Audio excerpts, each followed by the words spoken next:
All right. We're jumping back into Naughty or Nice, where we're just looking at some of the characters that we like to look at around Christmas time.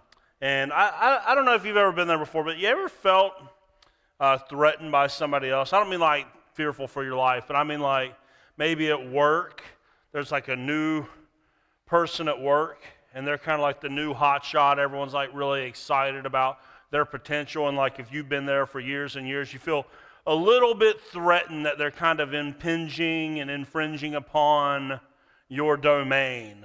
Or maybe on your sports team when you were growing up, like maybe you were played a certain position or had a certain role, and then someone new came into the area, and all of a sudden you're like, oh man, they're gunning for my spot, and you start to feel a little bit threatened in those situations. I remember when I was in middle school, I went to a new school halfway through 6th grade.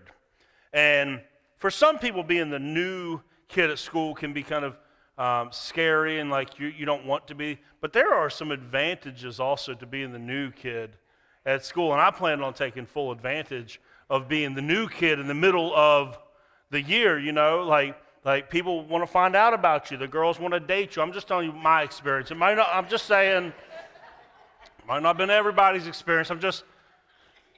You were going to be the new one I'm play this sport, that sport. Well, my time as the new kid got interrupted because someone else decided to transfer in at the same time. I didn't get to be the new kid all on my own. They were taking over my space and my plan. So then we had to share all the ladies and all the opportunities, and, you know, it is what it is. But seriously, why is it that when we feel threatened by why do we feel threatened by other people?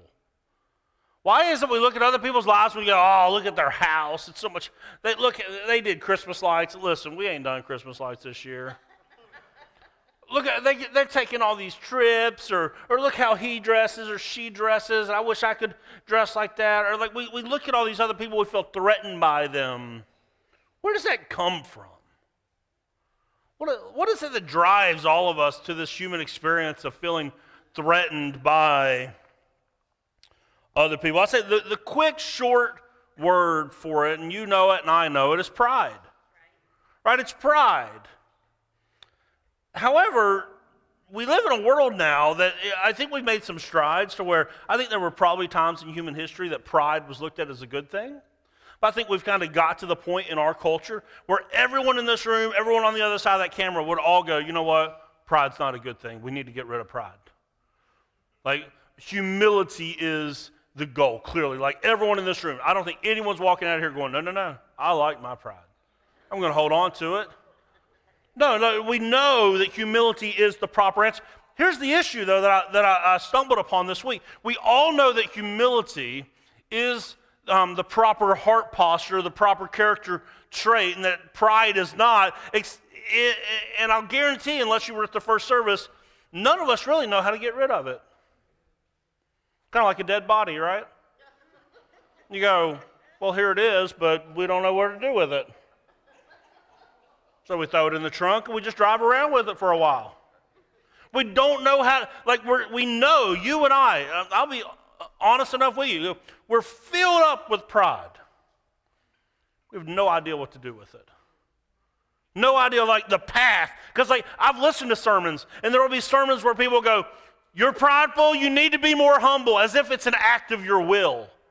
As if you could just will yourself or be determined enough to be humble. It's not one of those things. You're going to have some goals in 2025 that the success or failure of those goals will be your will and determination. Becoming more humble cannot be one of those goals because you can't just will yourself to it. You need something else. And here's what's at stake. If we choose, my pride, whatever, we don't know how to get rid of it. But here's what's at stake. At the end of the day, if you don't deal with your pride will hurt you and it will hurt others. Some of you will be old enough to remember the names Tanya Harding, Nancy Kerrigan. If you're not old enough to know those two names, they were two Olympic skaters in the 90s. And Tanya Harding was part of a plot by some of her supporters to try to take out Nancy Kerrigan before the Olympics. They hired someone to come and attack her with a baton, hit her in the knee. What in the world would drive someone to hurt someone in that way? Pride. I want to be successful in the Olympics. This person's standing in my way. Or maybe you're more familiar with the story of Buzz and Woody. You know, in Andy's room, Woody's the top dog.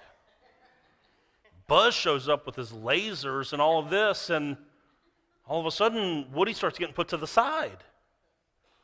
So he hatches up a plan. We're going to figure out a way to trap him behind the dresser. And what happens is he opens the window and pushes them out accidentally. And now I get it. I'm not saying that there's any of you good church-going folks in this room that are going to hit somebody in the kneecap to get ahead or push them out a window. Although, you don't know how far your pride will take you. You might not do those two things, though, but here's what you will do because of your pride. You will gossip about them. You will lie about them. You will refuse to help when you know that you could help because you don't want them to actually succeed and get ahead. You will subtly try to make them feel unwelcomed so the way they can't steal your shine in your friend group. Oh, you'll do stuff like you might not hit them in the knee, but you'll try to sweep their legs out from under them in whatever way that you can. You know, in like a good Christian way. Subtle, behind the scenes. The type of ways that the cops don't get called, you know. We all do it. And we're filled up with it, and we're hurting ourselves, we're hurting others, and we don't know how to get rid of it. And so today I want to help you have the tools of how to get rid of it from my favorite Christmas stories. Why is this your favorite Christmas story, Scott? Because I love the messages that I get after I ruin Matthew 2 for people. I just love it. It's my favorite Christmas tradition. What are you talking about? We're going to talk about the wise men today. And I love to remind people, this story that we're looking at today did not happen at the manger. You know, the one that you have sitting on your mantle at home? This is not that story. This happened about 1 to 2 years after that moment.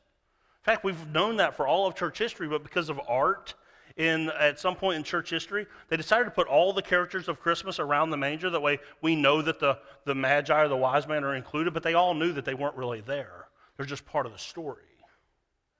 So the story we're going to look at actually happens about 1 to 2 years after the birth of Jesus, which we'll get to next Sunday for our special Christmas service. We'll get to that passage of the birth of Jesus. But let's fast forward about 1 to 2 years. This is still we still consider this part of the Christmas story, though, because there's so little information about the early years of Jesus' life. It starts like this, Matthew chapter 2, beginning in verse 1. Jesus was born in Bethlehem in Judea during the reign of King Herod. About that time, some wise men or Magi from the eastern lands arrived in Jerusalem asking, "Where is the newborn king of the Jews? We saw his star as it rose, and we have come to worship him." So we're introduced to a couple different characters here. First and foremost, who will be mostly our focus today, is King Herod. This is Herod the Great. He reigned in Jerusalem from 37 BC until 4 BC upon his death. He was a great architect. He built many structures in the area. He was a great military commander. He was also horrible to the Jewish people. See, Herod had come into power by buddying up with the opposition, by making nice with Rome. Rome took someone that was not even fully Jewish and made him the king over the Jews at this time period. Herod was a malicious leader who taxed his own people to the point of poverty. He was a traitor in many ways. And so we meet him in this passage. We also meet these wise men. I know we sing this silly little song at Christmas time about 3 kings. Not kings, wise men. Magi, they're astrologers, they're astronomers. This thing about kings came out in like the Middle Ages, and it's not who they actually were. Now, these are very important people. These are like court advisors. And my guess is your manger scene, you've got 3 of them. Did you know the text doesn't say that? We don't even know how many there was. 3 gifts, not necessarily 3 wise men. Definitely not there at the manger. So we're introduced to all of these people in this story. And you do find out that the Magi, when they show up, they don't show up in Bethlehem. They show up in Jerusalem. Why do they show up in Jerusalem? They said, we saw a star as it rose and have come to worship the new King of the Jews. Here's what would happen. The ancient people, especially wise men, they were astrologers and astronomers, and so they would watch the night skies, and they would see as different things would happen in the night sky. They would assume, hey, there's something happening in this nation, there's something happening in this nation, and they saw something that brought them to the conclusion that Israel had a new king. And so they went to the most logical, if Israel had a new king, the most logical place that they would show up would be Jerusalem. That's where the king's palace was. That's where the king reigned from. So they go and they find the king and they're like, we're here to see your son. The only problem is that the Magi have no idea the Pandora's box that they've just opened. Because for upwards of possibly 2 years, the most insecure, malicious, and malevolent ruler in the land had no idea that a rival king had been born. And this is the result in verse 3. It says, King Herod was deeply disturbed when he heard this, as was everyone in Jerusalem. Everyone in Jerusalem, that probably means all the people that Herod had put in power, whose power is also in jeopardy. All of Jerusalem. There's no way that they knew all the people. They knew all the leaders, and all the leaders are on edge. Whoa, wait a second. The guy that put us in power, his power is now threatened, and so now we're threatened too. That word for deeply disturbed is probably more like terrified or in great anguish. So Herod calls a meeting of the leading priests and teachers of the religious law, and he asks this question. He says, where's the Messiah to be born? He should have known that question as the King of the Jews, right? He should have known his own scriptures. He should have known the prophecies. He didn't. That's why he was an illegitimate king the whole time that he was ruling. But he is terrified. Why is he and all of his leadership terrified? Because there was a new king that was now going to threaten their power and their position and their prestige. Was now going to threaten their right to rule, their right to be in charge. Here's what you have to know about Herod. This is one of the reasons why Herod is on our naughty list in this series. There was nothing more important to Herod the Great than his dynasty and his power. He had already set up the pecking order for his family of who would be the next king after him. And the only thing he was worried about was making sure that he and his family stayed in power. In fact, he killed multiple sons and wives and other officials, all because he thought that they were part of plots to take him out. It was the only thing that he cared about. And now these big-mouthed Magi show up talking about there's a new king. He didn't even know. See, in this story, Herod and his officials are the epitome of someone that is filled with pride. How do I know? Maybe you're asking that question. Okay. How do I know if that's me? How do I know if I am filled with pride? Well, let's look at Herod. Herod, as a good Jewish ruler, someone that had converted to Judaism, he, like the rest of Israel, should have been awaiting the Messiah, knowing that the Messiah would bring blessing for Israel as well as for the whole world. And yet, instead of being excited that God kept his word and did what he said that he would do and brought blessing to the whole created order, instead of celebrating that, Herod is threatened by that. Here's how you know if you're filled with pride: you can't celebrate others. You can't stand when someone gets the attention that you thought that you were going to get. You can't stand when they get the raise that you thought you were going to get. You can't stand when they get the position that you thought that you were going to get. You can't stand that they're the ones that got invited to dinner and not you.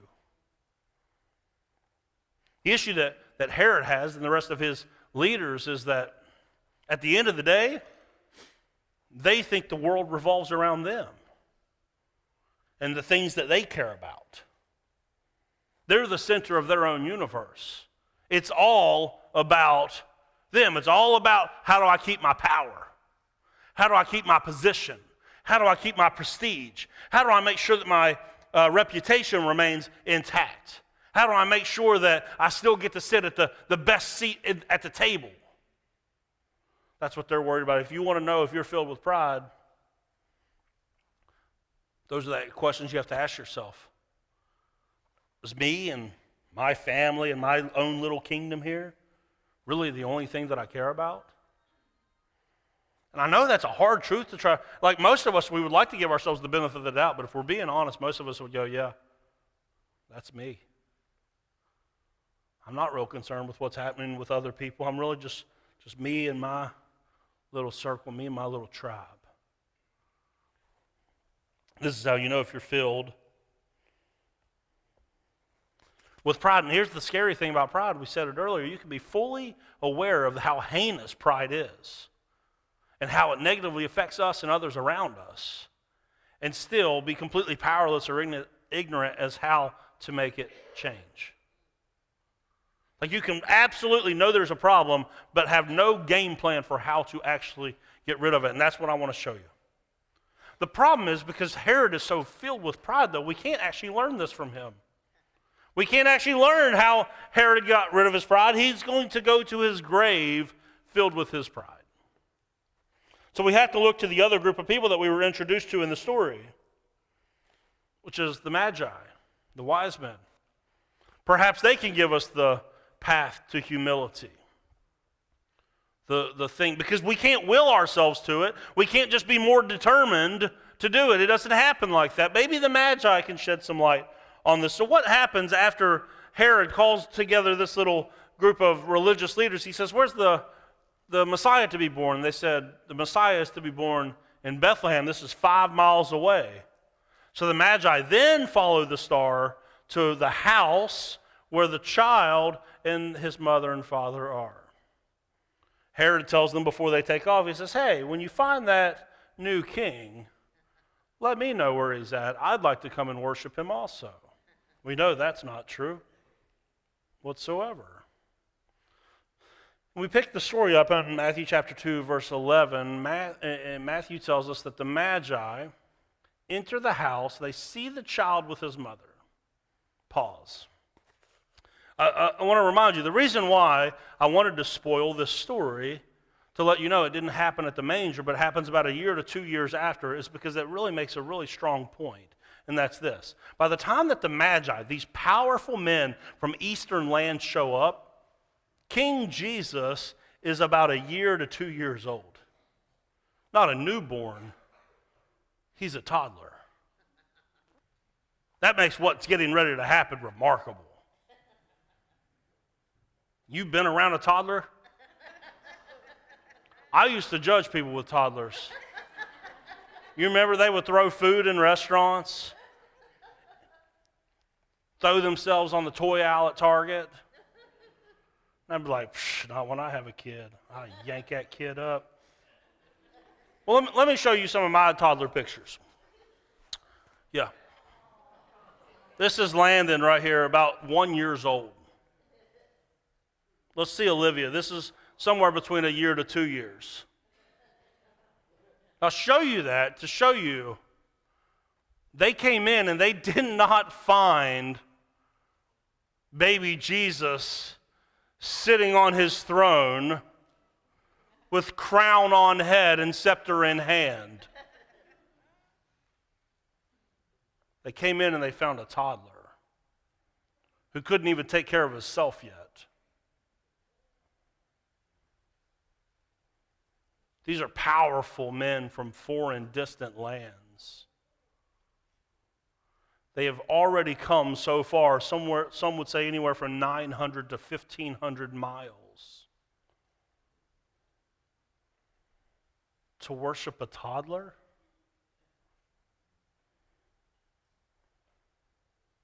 To worship These are not Jewish Magi. To worship the king of a religious sect that they're not even a part of.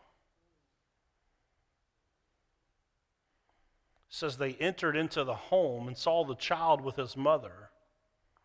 And what did they do, these powerful men?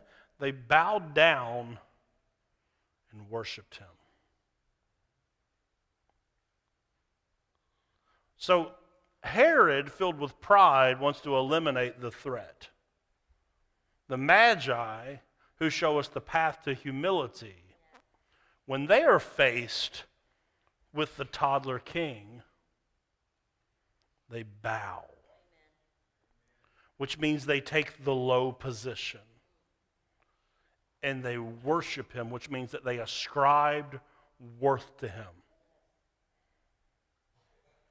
I think what we see in the Magi is the path to humility. What is that path? True humility is found not when you just try harder, but it's found when you recognize just how small you and I are and just how big he is. True humility is found when you realize, finally you get to the end of yourself and realize how weak you and I are and just how strong he is. When you get to the end and you realize how important he is. And even though he loves you and made you with inherent value, up next to him, how minuscule we really are. And you go, that really...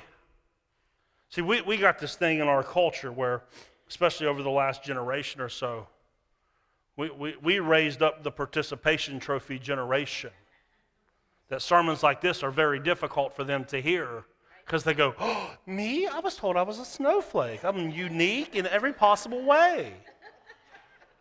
And I'm special. I go, all of that is true in some sense, but next to him, you should bow. Let's just go over the birth. Let's just go over what we know about the birth of Jesus and see if your birth compared. I'm going to guess that when you were born, you didn't get a star in the sky that everyone could see. You probably got some gold stars growing up. It's part of the problem, but you didn't get a star. But he did. My guess is no angels showed up to announce your birth. Maybe an announcement in the newspaper or now on Facebook, but not angels. I'll tell you this right now. Your family was just overjoyed on that day. But not one king or ruler around the world shuddered in their boots the way they did on the day that he was born.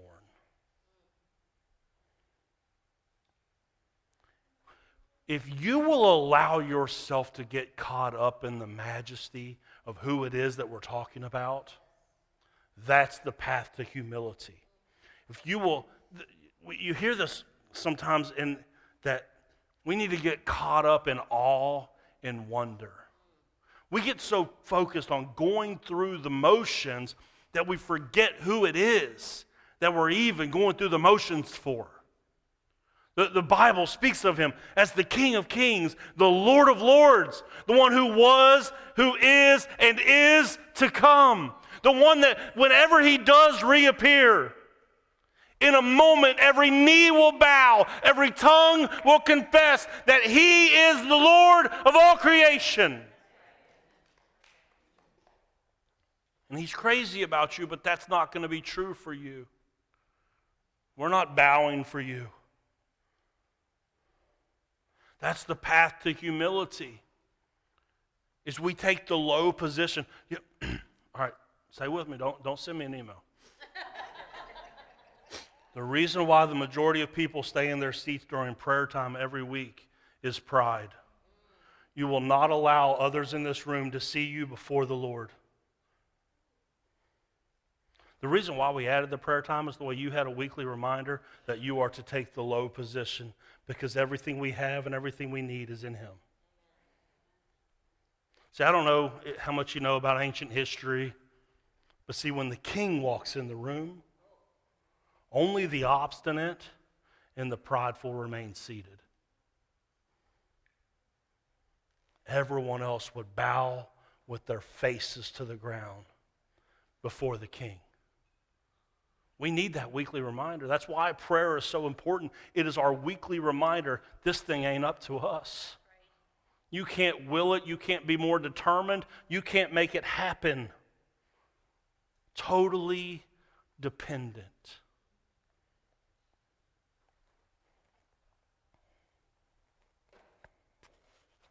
See, what the wise men did, they recognized there was something bigger than them. And they worshiped.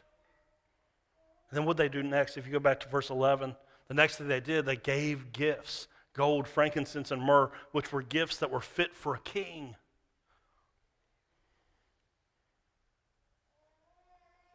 Let me say this really, really quick, but with as much love as I possibly can. Your giving is a representation of how much awe and wonder you have in your life for the Lord.